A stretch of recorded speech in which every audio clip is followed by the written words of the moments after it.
Patan જૂનાગંજમાં નગરપાલિકાનું mega demolition, નવા shade માટે દબાણો દૂર કરાયા, કોંગ્રેસે ભેદભાવનો આક્ષેપ કર્યો, નડતરરૂપ 25 લારીઓ અને પાક્કા દબાણો પર પાલિકાનો બુલડોઝર ફરી વળ્યો, ગરીબો સામે જ કાર્યવાહી કેમ, મોટા શોરૂમ સામે તંત્ર મૌન કેમ, કોંગ્રેસ. પાટણ નગરપાલિકા દ્વારા શહેરના જૂનાગંજ વિસ્તારમાં વર્ષો જૂના આયોજનને સાકાર કરવાના હેતુથી મોટા પાયે દબાણ હટાવવાની ઝુંબેશ હાથ ધરવામાં આવી છે. આ કામગીરીને લઈને વહીવટી તંત્ર અને વિપક્ષ સામસામે આવ્યા છે. નગરપાલિકાના ચીફ ઓફિસર હિરલ ઠાકરે જણાવ્યું હતું કે જૂનાગંજ વિસ્તારમાં 6x24 મીટરનો એક મોટો શેડ બનાવવાનું આયોજન છે. આ પ્રોજેક્ટના માર્ગમાં નડતરરૂપ અંદાજે 20થી 25 જેટલી ખાણીપીણીની હંગામી લારીઓ અને એક કાયમી દબાણરૂપ મિલકતને તાત્કાલિક અસરથી દૂર કરવામાં આવી છે. આ વિસ્તારમાં વ્યવસ્થિત આયોજન કરી લોકોને ભાડા પટ્ટે એકસરખી જગ્યા ઉપલબ્ધ કરાવવાનો છે, જેથી ટ્રાફિક અને ભીડની સમસ્યા હળવી થાય. તો બીજી તરફ પાટણ શહેર કોંગ્રેસ પ્રમુખે દબાણ હટાવવાના નિર્ણયને આવકારતાની સાથે તંત્ર પર ગંભીર આક્ષેપો કર્યા છે. કોંગ્રેસ પ્રમુખે જણાવ્યું કે પાલિકા માત્ર ગરીબ અને મધ્યમ વર્ગના નાના વેપારીઓ સામે જ કાર્યવાહી કરી રહી છે. મોટા શોરૂમ અને પાક્કા દબાણો સામે તંત્ર કેમ મૌન સેવી રહ્યું છે, તેમણે પ્રશ્ન ઉઠાવ્યો હતો કે બસ સ્ટેન્ડ પાસે આવેલ વી-માર્ટ શોરૂમની બીયુ પરમિશન રદ થઈ હોવા છતાં અને આ અંગે અઠવાડિયા પહેલા રજૂઆત કરી હોવા છતાં તેની સામે હજુ સુધી કોઈ કાર્યવાહી કેમ કરવામાં આવી નથી. જે નાના ધંધાદારીઓની રોજીરોટી છીનવાઈ છે તેમને નગરપાલિકા દ્વારા વૈકલ્પિક જગ્યા ફાળવી આપવામાં આવે તેવી માંગણી કરવામાં આવી છે.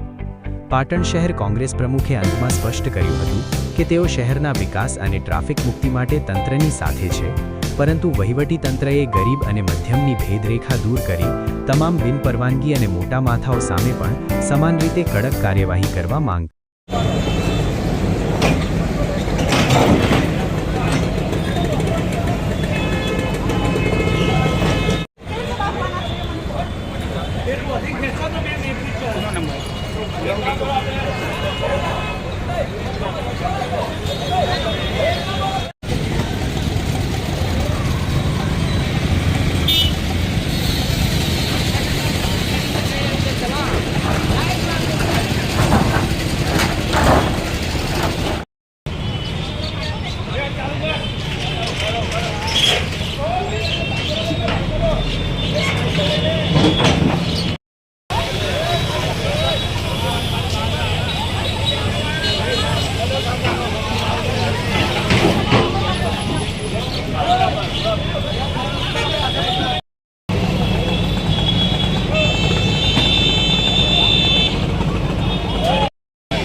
એ પેલી ભાઈ ડામલો જ પાડે એ પહેલાં ઉતાર દે.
પાટણના જૂનાગંજ વિસ્તારની અંદર નગરપાલિકા દ્વારા એક 6x24 મીટરનો જે શેડ બનાવવાનો છે અને એના માટે જે કંઈ અહીંયા દબાણો હતા એ તાત્કાલિક દૂર કરી અને આ વિસ્તારમાં એક સુંદર આયોજન થાય અને જેના કારણે લોકોને એક સરખી જગ્યા મળી રહે ભાડાપટ્ટી આપવા માટે થઈ તેનું આયોજન ભૂતકાળમાં થયેલું હતું.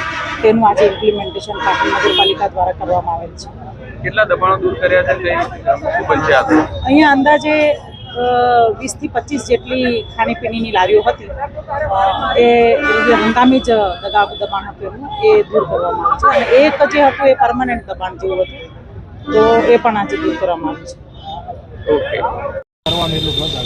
ભાઈ થોડુંક બૂમ નીચે રાખો, હજી થોડુંક નીચું કરો. હજી નીચે કરો સાહેબ. ઓકે ભાઈ.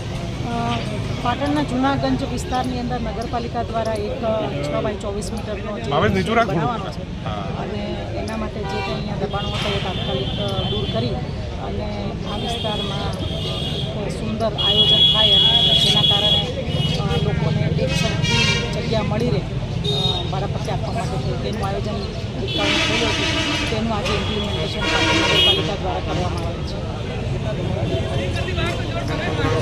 અહીંયા અંદાજે 20 થી 25 જેટલી ખાણીપીણીની લારીઓ હતી એ હંગામી જ દબાણ હતું એ દૂર કરવામાં આવે છે અને એક જે હતું એ પરમાનન્ટ દબાણ જેવું હતું તો એ પણ આજે દૂર કરવામાં આવે છે. પાટણ નગરપાલિકા દ્વારા જૂનાગંજ બજારની અંદર જે નડતરરૂપ દબાણો હટાવવામાં આવે છે તેને અમે બિરદાવીએ છીએ. સાથે સાથે જ્યાં જ્યાં ટ્રાફિકની સમસ્યાઓ છે ત્યાં પણ આવી રીતના ટ્રાફિક જ્યાં થતા હોય ત્યાંથી દબાણો હટાવવા જોઈએ, પરંતુ એની સાથે સાથે જે ધંધા રોજગારવાળા માણસો છે, નાના ધંધા રોજગાર કરતા માણસોને એમને ધંધા રોજગાર માટે નગરપાલિકા દ્વારા વૈકલ્પિક વ્યવસ્થા કરી અને એમને પણ જગ્યા ફાળવી આપવી જોઈએ જેથી કરી પોતાનો ધંધા રોજગાર ચલાવી શકે. જ્યારે આજે બસ સ્ટેન્ડમાં વી-માર્ટ શોરૂમ ચાલુ છે એ પણ બીયુ પરમિશન બેનશ્રી દ્વારા રદ કરવામાં આવી છે. એની રજૂઆત આજથી અઠવાડિયા પહેલાં અમે કરવામાં આવી હતી. તેમ છતાં વી-માર્ટ શોરૂમ આજે પણ ધમધમી રહ્યો છે.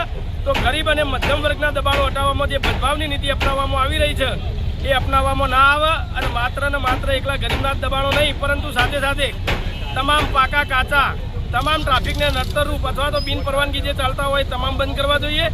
ગરીબ અને મધ્યમની જે ભેદરેખા છે બેને દૂર કરવી જોઈએ. ખરેખર આ ભેદભાવ ના રાખવો જોઈએ એવી પાટણ શહેર કોંગ્રેસ પ્રમુખ તરીકે અમારી માગણી છે.